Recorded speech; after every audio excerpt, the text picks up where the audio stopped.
Okay, we're back working on this 6-liter engine for this 944, and one of the things it's up on the engine stand now, so it's a little easier to get to. One of the anomalies of this engine is this oil cooler. So with all the accessories and stuff in the way before, you couldn't really see it, but now we can get a good look at it. See, it's basically a plate heat exchanger. I guess it gets coolant from the water passage, and that goes down to the bottom here and then cycles around. It comes out this pipe, which I guess this probably went to the radiator on the original. So, and as you can see, as we've talked about before, this was a cop car and, was smashed in the front end like they all are when they're sitting in the junkyard. This seems to have taken a good hit in this coolant pipe right here, so even if we were going to keep it, we'd have to replace that. So I'm thinking we're probably just going to take this off right now. See what we can do about either eliminating it or relocating it. Most likely we're just going to eliminate it. And the other thing we're going to probably do today is tap and plug these displacement on demand oil holes. Got a little bit better idea of how these things work now. As you can see, these are two displacement on demand lifters right here, and it actually works on the intake and exhaust, it looks like. So number one, this is number one, is a displacement on demand lifter. So the intake and exhaust lifters are right down in there, and I think what actually happens is, here's one of your displacement on demand lifters. I finally got one out. So when, is that the right oil? Yeah.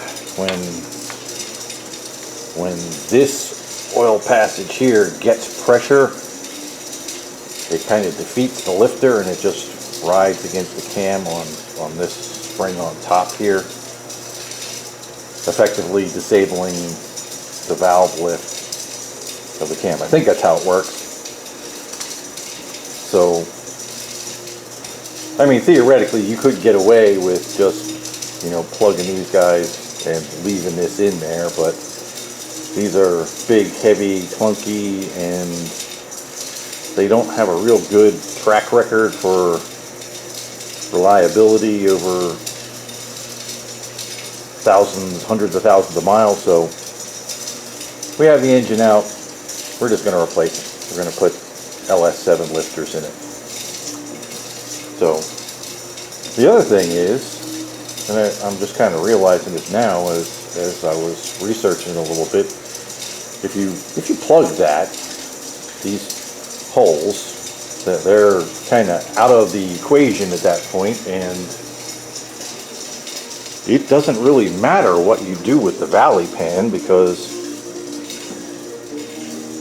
if you don't plug these solenoids in to the connector that's on the top side, they're not going to do anything anyway. So theoretically, you don't have to buy anything.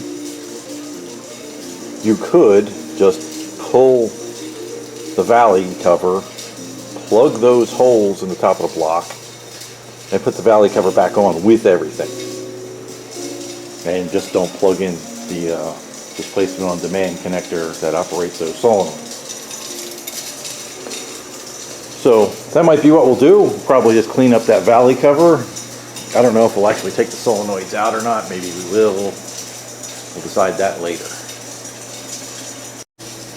Okay, so we got this oil cooler off now. It's pretty simple.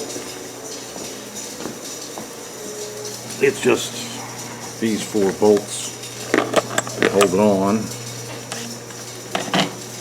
And the 2 big ones go through there, the 2 little ones go through there.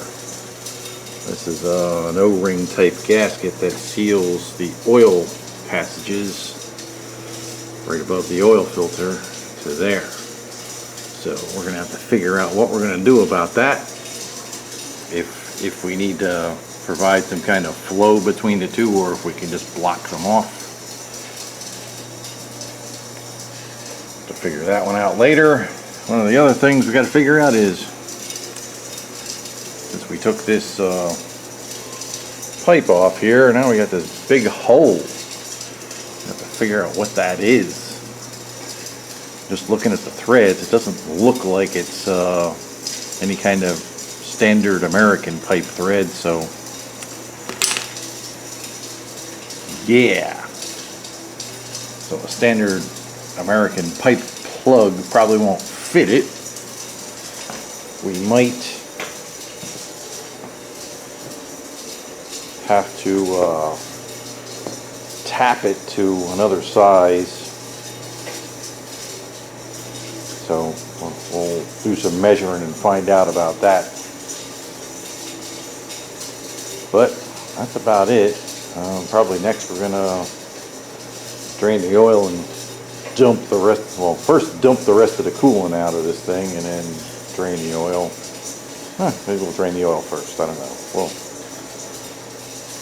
We'll see, because part of the kit is got to change the oil pan. So even though we put a new oil filter on it and put new oil in it for our little driveway test run, you know, we're just going to dump that and put a new oil filter on it when we get around to that part. One other thing we need to do, while this is apart, since this is a modern engine, there are no timing marks on the crank pulley. So while we were taking some of the bracketry off and the stuff that was around the rail of the oil pan, that stuff that's in a pile there. That's basically where they ran the battery cables around to the starter. But I discovered that this hole in the timing cover actually seems to be threaded for basically what is a 10 millimeter head. So I guess it's a 7 or 8 millimeter thread. So that would probably be a good place to put a timing arrow.